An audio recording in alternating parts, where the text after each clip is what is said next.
Igbo Chineke kalmacho ezima puliche otu aka m si anabata gị kpọmkwem na nchịkọta akụkọ nke tata bụ Friday ahịa nkwọ abalị 28 nke ọnwa 11 afọ 2025. Nchịkọta akụkọ anyị na-adị very brief ka anyị ma ga-agbalị. Nke mbụ wee bụrụ ịdọ aka na ntinye every community enwere na steeti Imo a na-ahụgharị ụmụ news ndị na-efegharị n'ọgba ozi social media, you know, and some people ndị na-ekwukwe ihe ha nụrụ ndị ugwu kwuge na ndị Fulani kwuge na ihe ndị ha ahụhụ that one is not primary.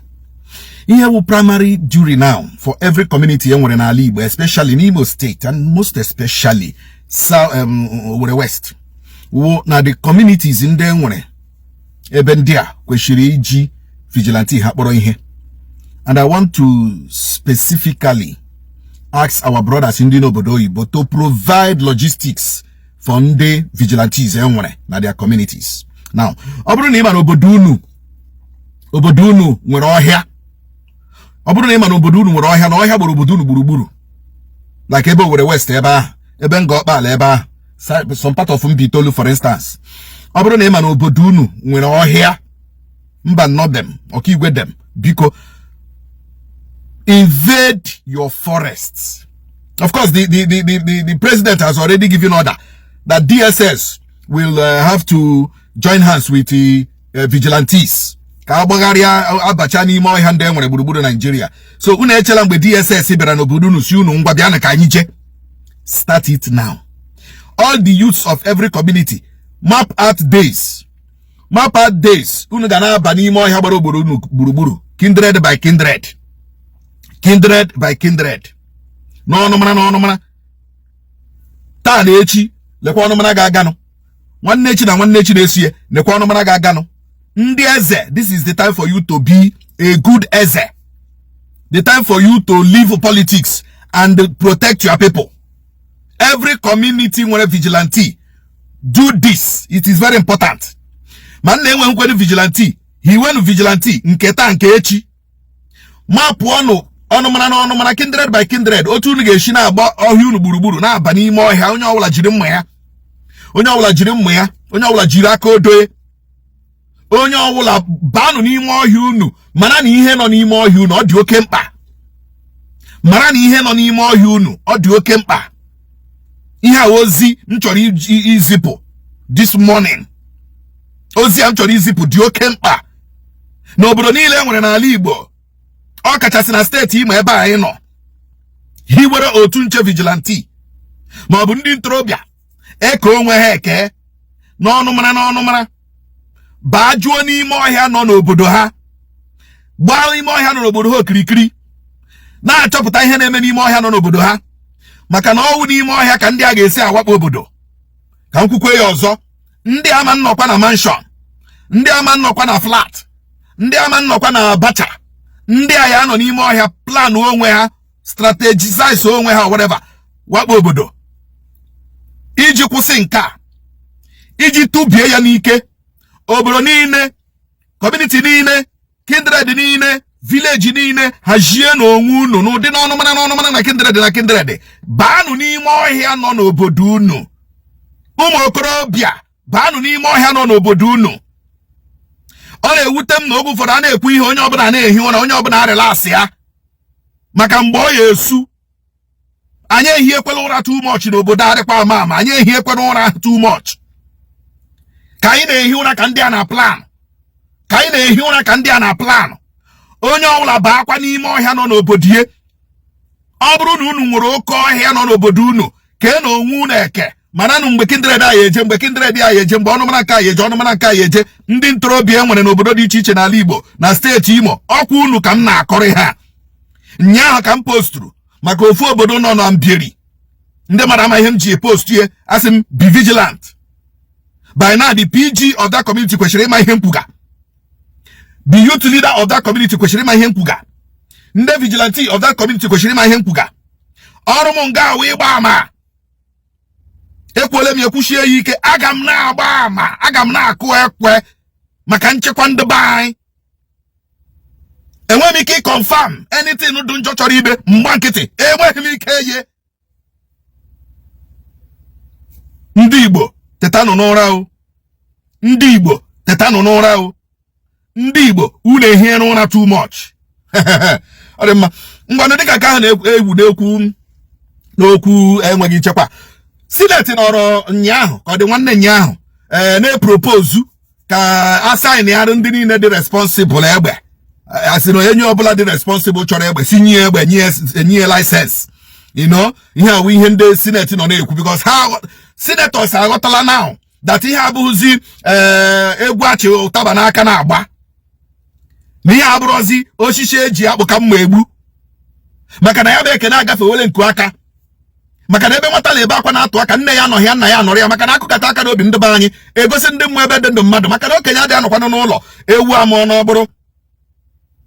Ama m ihe m ji ekwuye ndị Senate akọnfamụọla na mmiri a eruole ndị Naijiria na akpịrị na-epropose si chọọ egbe bunyewe ndị dị responsible mana keroti ga-esi amata onye dị responsible.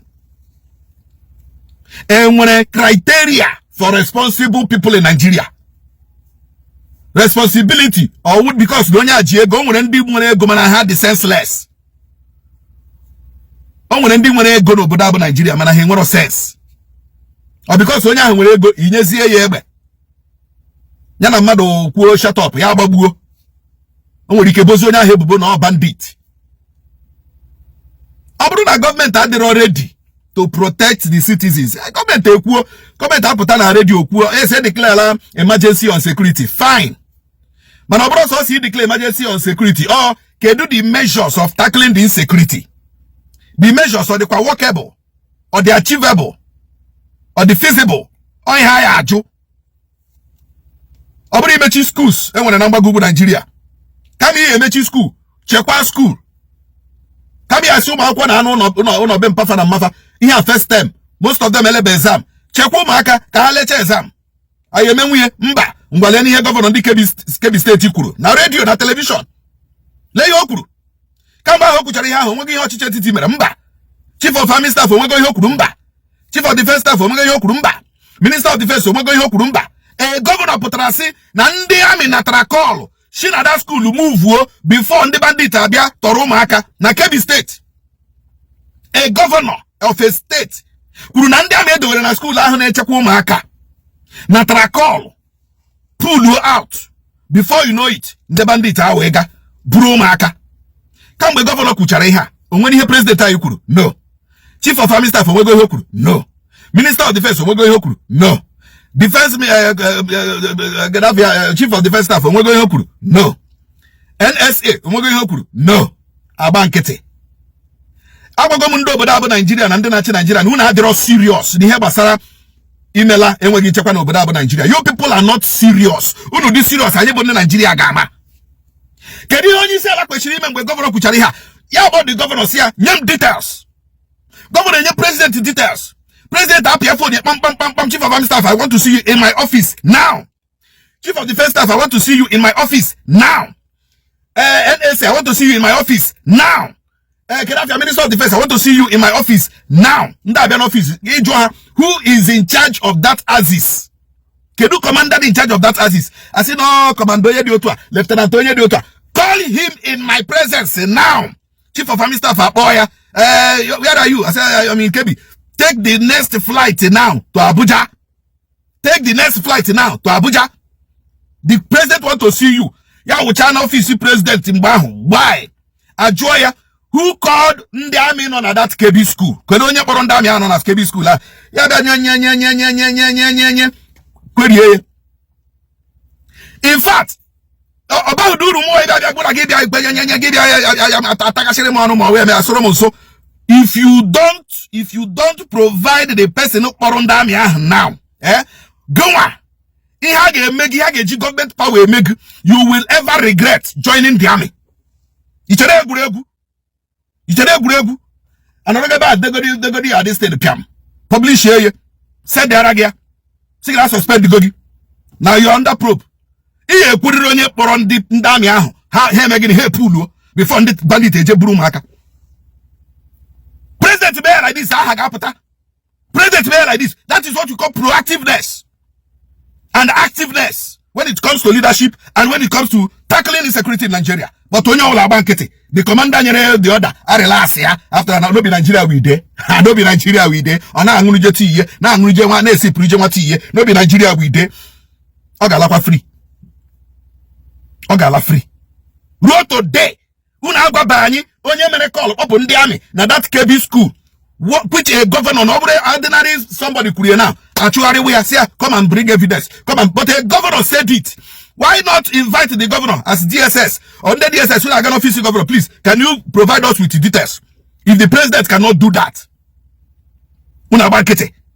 somebody up ndami, about kidnap Umu school. Today, the president has not said anything. No press release from the president. No press release from the Ministry of the Defense. That is to show you that una be serious. Uno di serious in tackling insecurity. For now, una di serious. Una di serious. That is why I'm jagonyo bola.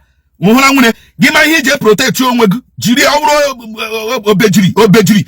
Zuo bejiri the way nishi bedeg. Zuo bejiri the way nishi ora kodo. Zuo ejuba kodo doma. Ilu yonya uai ya lagodi. Protect yourself. It is clear that the government cannot protect you. Or the very clear. Road today. Jiro ndami onye bodu na phone si no po. Nobody. Na akọrọ anyị yawo. Ụmụnne ebe a ka anyị na-apịkọta kpamkpambo nchịkọta akụkọ nke bịara gị kpamkpam na nso nkwa ọchịwọ ka Chukwu okike abịa ma gaa n'ihu na-echekwa anyị bụ ndị Igbo ise ọ dị n'oge ọ dị n'ọfọ